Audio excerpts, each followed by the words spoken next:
Hey everyone, I think this video will be applicable to all of you. So that's why it's worth tuning in just for a second. I think because all of us have been made more aware the last couple of years that there is a human trafficking and sexual exploitation issue in our world, and that issue is growing. I think most of us really want to be supportive of seeing that end, or at least diminish. But many of you out there feel that this issue is kind of for the big wigs, for the people that are going out and capturing them and tackling the FBI, the police, organizations, that there's just really not much that you can do personally, and that's not true. And so this video is just to give you a couple tips and ideas of really easy ways that you really can make an impact on this issue. So not only do I want to give you those tips, but I want to give you examples of ways that we have already changed the world in major ways and in positive ways, because this is a big issue, and sometimes it can feel like we can't change the world, and people will make you feel that you can't. You'll tell yourself, I, as one person, can't change the world. That's not true, and I'm going to debunk that for you and give you faith in yourself and ideas of what we can do. 2 steps that are really easy in addressing this. One, just start financially supporting an organization that's fighting this issue. Don't wait until you feel like you're rich or that you have a lot to share.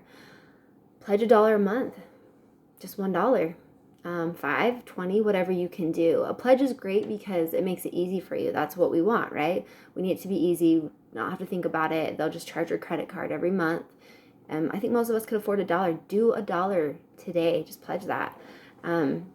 Because if millions of people were doing that, they would be getting millions more dollars in their system. And that's a huge impact. What we can do as a group when we care is huge. So don't let embarrassment or pride feel like there's an amount that's too small and that's embarrassing to give. That's just a lie that stops us from doing good. Just do that little bit. The second step that is also very easy on your part is what I'm passionate about, and that's education and getting yourself educated, your family educated, and this is key. I think this is beyond key, beyond what the organizations are doing in capturing people. And the reason why is we need to have education on what is creating sexual predators, what is creating the drive for this industry. And we're actually all involved as a society in many of the things that are creating this drive and these mental brain wiring that's going on that creates people to be capable of being so much more numb than we imagine people could be capable of. This is so easy, guys. It's free. We'll be posting videos this year with this education. It'll be absolutely worth your time. And here's why it's worth your time. You might be thinking, like, this issue is like heavy, it's sad. My main focus, my main priority is just my family and my loved ones, not human trafficking, even though I find this important. Like, I just want to focus on what's really most important. It's kind of stay in my happy bubble for my family's sake. And I agree with you. Your loved ones are absolutely what's most important, and that's why this topic applies to you. Right now, the grim reality is that it's growing. It's a growing industry. It's a growing problem. How many of us can't go on Facebook for a day now without seeing that somebody has been kidnapped, sometimes right underneath their parents' noses? A girl a guy tried to kidnap a girl straight out of a restaurant with her mom right there. Kids are being taken off their driveways. A kid just in Utah was being approached when he was 2 houses down from his own house in the middle of the daytime. I know that sucks to hear, and I know that's overwhelming to hear that's growing, but it doesn't have to be. And part of it is that we have to stand up as a group. More people are good than bad. That's the happy news. But this huge group of good people are not going to accomplish any good without doing any good, without being involved. So just get a little involved by supporting organizations and seeing what the education is that prevents this from happening. We have a lot of information out there right now, already proven scientific facts of how brains are wired and what drives addiction. This education helps us understand why and how people become numb, how they become rapists, abusers, child molesters, etc. And you may have in your mind that one of the problems that we can't address is that some people must just be born psychopaths, born without a soul or a conscience, and that's who's involved in this. And I'm going to debunk that right now. Statistically speaking, this is not true. While some cases may show that some families may seem to have a genetic a psychopath issue, or they may have come from a really horrible family or abuse situation. Truly, people we're seeing involved in this dark industry, though, are coming from very diverse backgrounds. They were raised diverse. You are seeing people involved in this industry who are high-functioning society. They look completely normal to you. They're doctors, they're teachers, they're cops, they're lawyers, they're blue-collar, they're white-collar. They came from harsh families. They came from great families. There's not a lot of common ground. There's, as far as backgrounds of who's going to be involved in this or what they look like. It's not just people are born psychopaths, though.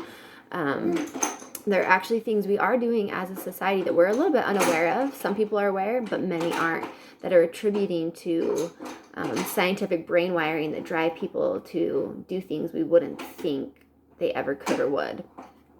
If we educate ourselves on this, and please, the biggest thing too, right, is to share that education, particularly with your children, creating a future generation who's less likely to become future traffickers.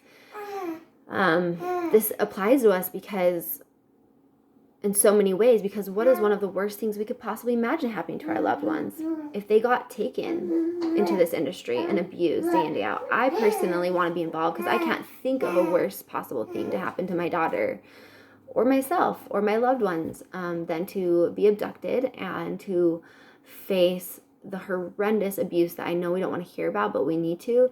Some of these people are literally abused hours upon hours every day. Oh, gotta grab this little guy.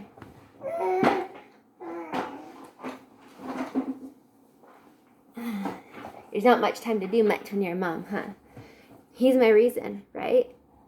Our loved ones are our reason to be involved in this. I can't think of something possibly worse to happen to him than to get taken and sexually abused every day and live in horror, tears, fear, physical, psychological, mental, emotional pain every single day. I sometimes feel like losing my child in death could be like the worst thing to happen to a parent, but it's not. I would definitely rather him pass away from something. I'd rather pass away myself than to ever have my children go through this kind of torture. And that's why I care, and that's why you need to care. If this issue keeps growing, guys, it could end up on your doorstep. It's going to end up on more people's doorstep that you know if we just let it grow or we don't care and getting educated and being involved until it's so prevalent that it is your child or you feel like it may be any day now. So those are the reasons to care, and getting the education this year, watching our videos, sharing them, is such an easy thing for you to do. You don't have to do something major and huge. And the last thing I want to share is just proof as well. We always love proof, right? That we can change the world. Sometimes we feel like we can't. Major things that were awful have changed just because people cared and people made a push to make changes. Slavery ended because we stood up against it. And World War II eventually ended, as grim as it was, because people fought against it. Women's rights were increased when they pushed hard for it. Cigarettes. We didn't even know those used to be that dangerous, and they were so glamorized and they were advertised, and that use was increasing. And then we made a big change in society when we found out how dangerous it was. We didn't realize at first, and then when we realized, I think our government always fails us. They don't always listen, and it's frustrating, but they don't always fail us. Like, they have laws in place that don't allow us to glamorize that anymore because they know how dangerous it is, and we don't have ads for cigarettes anymore except for to promote the dangers of smoking. And we can do that on this topic as well. We can accomplish a lot more and a lot faster, though, when we do it together. Please follow my education this year. I'll show you how we create many of our sexual issues and sexual predators in society, and how we can change this for our own families. Because like I said, it's diverse where these sexual predators come from. As much as I don't want him ever taken in that industry, I also think possibly just as heart-wrenching was if he became a sexual predator himself. I can't be passive, and I can't not have the education to educate him how to make his brain and himself safe, so that he doesn't get addicted to something that fundamentally changes him. We're all in this together. We can all make this change. It's easy. Please join me in believing we can change the world, because we can, we have before, and we'll do it again.